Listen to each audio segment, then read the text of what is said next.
तो डूब के मर जाना वहीं, चुल्लू भर पानी में डूब। और मकान में अगर दंगा पीड़ित ना हुए, कबूल है चैलेंज, चलो डेट तय करो, तय करो, मैं खोल ही देता हूं जमीयत का चिट्ठा मत खुलवाइए। आप लोगों ने मुसलमानों के हाथ में कटोरा पकड़वाया है, आप जमीयत के दलाल बन रहे हैं। मुझे फख्र है कि मैं अकाबिर देवबंद का दलाल नहीं, कब्रिस्तान खतरे में, एक काम बता दीजिए आपने लैंड माफियों की हुकूमत खतरे में है। सारे उलमा, सुनिए, आरोप नहीं लगा रहा हूं, जितने बड़े उलमा सब ने कब्जा करके रखा है। हो सकता है रशीदी साहब के पास भी कुछ कब्जा हो गया खेल। दोस्तों, पीएफआई और मुस्लिम संगठनों का 2047 तक गजवा हिंद करने का जो प्लान है, जिसके तहत हिंदुस्तान को 2047 तक इस्लामिक राष्ट्र बनाने का इनका सपना है, जिसको पूरा करने के लिए इन्होंने भाई अलग अलग षड्यंत्र रचे हुए हैं। लेकिन सच तो ये है दोस्तों, अगर ये षड्यंत्र ना भी करें और अपनी आसमानी किताब के भरोसे चलते रहें और हिंदू ऐसे ही सोता रहा, तो भाई 2047 से पहले ही इस्लामिक राष्ट्र घोषित हो जाएगा। जैसे दोस्तों भाई कानून सबके लिए सेम है, लेकिन इनको भाई 4 बीवी और 40 बच्चे पैदा करने की इजाजत है। और भाई इनके इस्लामिक राष्ट्र बनाने में सबसे बड़ा हथियार काम करता है लैंड जिहाद, और उसमें भाई वक्फ बोर्ड। और दोस्तों, वक्फ बोर्ड की असलियत जाननी है तो आज की वीडियो देखो कि जमीन की बंदरबाट कैसे हुई है। सरवर साहब, आपने एक बहुत जेन्युइन पॉइंट रखा। आपने कहा कि भाई वक्फ बोर्ड में जब बदलाव हो रहे थे तो कुछ लोगों ने कांग्रेस पार्टी के चापलूसी करने के चक्कर में गड़बड़ कर दी। मैं आपसे जानना चाहता हूं सरवर साहब, and I want Rashidi ji and Rangrez ji on the other side, only 1 versus 2, me in the middle, कि सरवर साहब आप मुझे बताइए, क्या वक्फ बोर्ड सिर्फ मॉल बनाने के लिए है?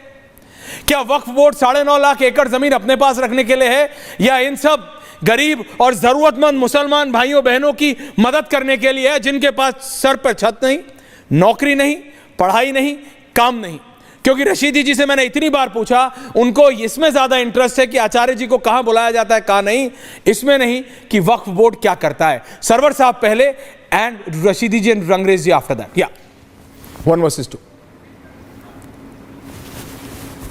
वक्फ बोर्ड का खालिस मकसद था कि वो लाचार, बेबस, नादार, जो बिल्कुल आर्थिक दृष्टिकोण से सबसे पिछले पायदान पर, उनको मुख्यधारा से जोड़ने की योजना बनाई जाए। हाँ। एक बात बार बार आप भी कह रहे हैं और पूरे देश में कहा जा रहा, 950 एकड़ जमीन, 9.5 लाख एकड़, 950 नहीं गुरु, 9.5 लाख एकड़ जमीन, 9.5 लाख एकड़, 9.5 लाख एकड़ जमीन।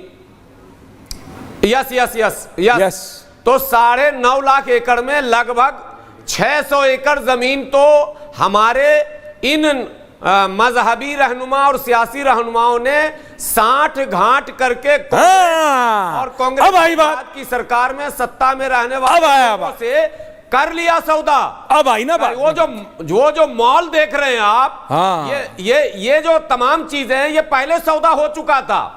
अब बची जमीन 4-5 लाख एकड़ जमीन बची है, उसमें मस्जिद है, कब्रिस्तान है, वो तो कमर्शियल है भी नहीं, उससे तो बेनिफिट भी नहीं मिलेगा। जहां बेनिफिट मिलेगा उसका बंदरबाट कर लिया इन लोगों ने, वो बचा नहीं है सुरक्षित।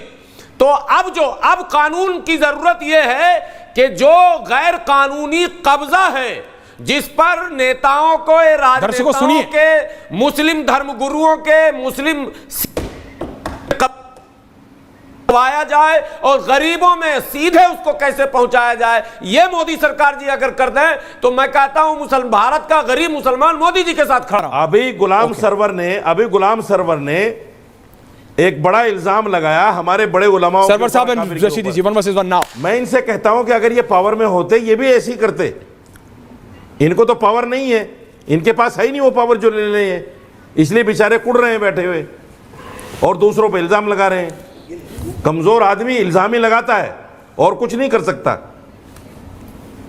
अरे आपने कुछ किया उसके लिए कि भाई हमारी जमीन क्यों चली गई? ओके सरवर साहब, कुछ नहीं, बैठे हुए इल्जाम लगा रहे हैं टीवी पे। सरवर साहब नहीं कर लिया। सरवर साहब, आपके पास पावर नहीं है।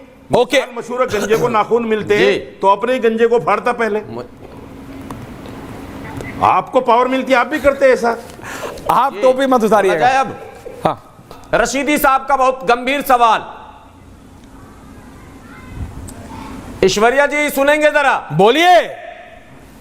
दिल्ली के आईटीओ पर जमीयते उलमाए हिंद का दफ्तर है वक्फ बोर्ड की जमीन पर, ठीक है, और जमीयत ने कितनी कॉलोनी जमीन वक्फ बोर्ड की जमीन पर बसा दी, रशीदी साहब बता दें, मैं मान जाऊंगा कि मैं कुढ़न में बोल रहा हूं या हम लोग तमाशा देख रहे हैं उलमा का। अरे अगर उलमा ईमानदार होते तो ये दिन देखने की जरूरत ही ना पड़ती हम लोगों को।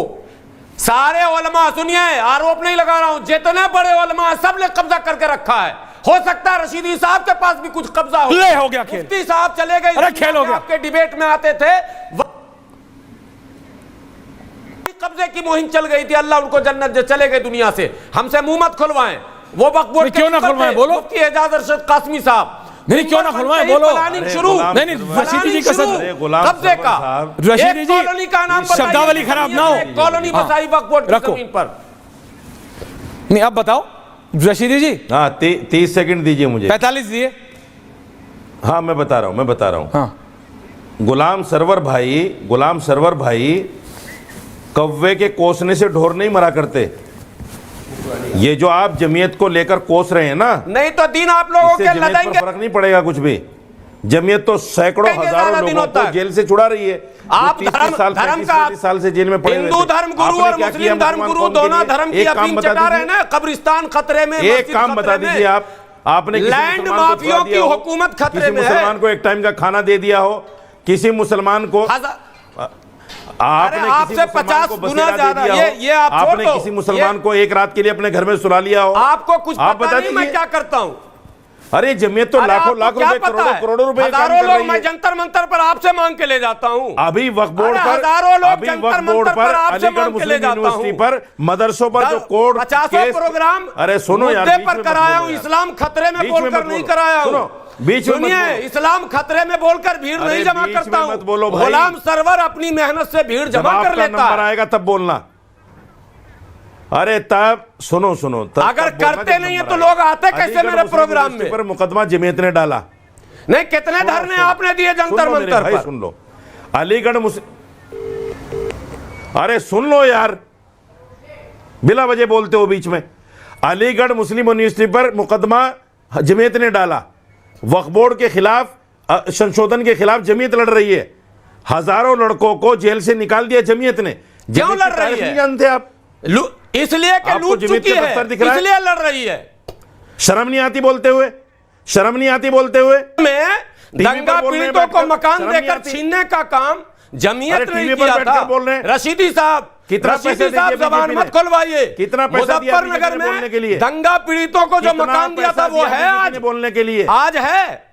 मुजफ्फरनगर दंगे में दंगा पीड़ितों को जो मकान दिया था वो आज है। अरे आपको कितना पैसा दिया जमीयत ने अपने बचाव के लिए? चलो मेरे साथ, ईमान से बोलिए ना, चलो मेरे साथ, अल्लाह को हाजिर नाजिर जानकर बोलिए ना। आज भी मुजफ्फरनगर में एक कहराने के अंदर कॉलोनियां बना, चलिए मुजफ्फरनगर कितनी कॉलोनियां नहीं, बिल्कुल चलिए। चलो मेरे साथ, रिपब्लिक टीवी का कैमरा चले, रिपब्लिक टीवी का कैमरा चले। अगर मकान छीना न गया हो तो बताएं। हुए तो डूब के मर जाना वहीं, चुल्लू भर पानी में डूब के। और मकान में अगर दंगा पीड़ित ना हुए वो वही है। बिल्कुल कबूल है चैलेंज। चलो डेट तय करो, तय करो। मैं खोल ही देता हूं जमीयत का चिट्ठा मत खुलवाइए। आप लोगों ने मुसलमानों के हाथ में कटोरा पकड़वाया है।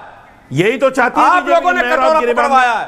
एक दूसरे हिंदू मुस्लिम में नफरत फैलाते हैं। यही तो चाहती है सिर्फ नफरत की बहस। आप उसके इशारे हमेशा हिंदू शर्म आनी चाहिए आपको।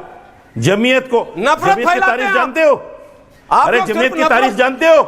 मजहब की सियासत। जमीयत वो है जिसने देश को आजाद कराने में मदद की। अरे पूरी तारीख जानते हैं। जमीयत वो है जिसने गांधी को गांधी बनाया। जमीयत की पूरी तारीख जानते हैं ना आप लोग। राज्यसभा की भी तारीख जानते हैं।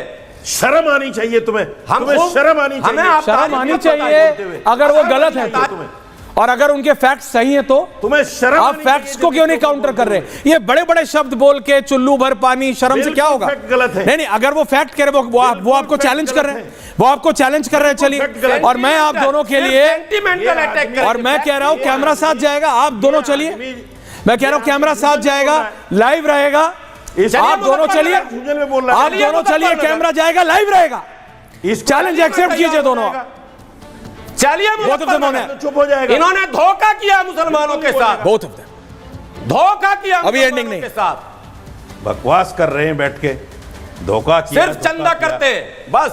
आपकी आपने देखा आपने आपको एक मुसलमान के लिए कोई काम किया हो तो बता दो। मैंने खूब देखा। किया आपने कुछ? अरे हजारों अरे काम कर रहे हैं आप, छोड़िए ना, आपको क्या शर्म बताऊं आनी चाहिए मैं? तुम्हें यार। जिसको जिसके लिए कर रहे हैं वो वो लोग लोग को ठेंगा दिखा रहे हो, शर्म आनी चाहिए यार। हम कितना एहतराम करते हैं आपका। ठेगा क्या? कितनी इज्जत आईटीओ करते की हैं जमीन आपको। खरीदी आप हुई तो है, जमीन बीजेपी के जमीयत दलाल बन की गए। खरीदी हुई है। आप तो जमीयत के बखिया उधेड़ने लगे। नहीं दलाल, आप जमीयत के दलाल बन रहे जमीयत हैं। जैसे मुसलमानों तंजीम की को आप नहीं लड़काते हो। सोच रहे। अरे मुसलमानों की सोचिए, जमीयत जैसे तंजीम उन को- गरीब मुसलमानों अरे की मैं- सोचिए जिसको सच्चर कमेटी मैं ने कहा अकाबिरी दलितों से भी देवबंद बदतर का है। दलाल हूं। अरे तरस खाइए, मैं गरीब अकाबिरी मुसलमानों पर देवबंद तरस का खाइए, दलाल हूं। अल्लाह ताला पकड़ेंगे और मुझे क़यामत फख्र है। में। बहुत खा लिया बिरयानी, मुझे फख्र है कि बहुत मैं खा लिया अकाबिरी कोरमा, देवबंद का दलाल अल्लाह ताला हूं। पकड़ेंगे अब। मुझे फख्र है कि मैं अकाबिर देवबंद का दलाल हूं। नहीं, मुझे फख्र है इस बात पर। मैं और अकाबिर गरीब देवबंद का मुसलमानों दलाल के हूं। दुश्मन हैं आप। कौन किसका दुश्मन है दुश्मन है ये आप। साफ हो जाएगा शर्म मेरे आनी पास। चाहिए। दोस्तों ऐसी वीडियो देखने के लिए चैनल पर बने रहे, वीडियो को लाइक करें, चैनल को सब्सक्राइब। जय हिंद।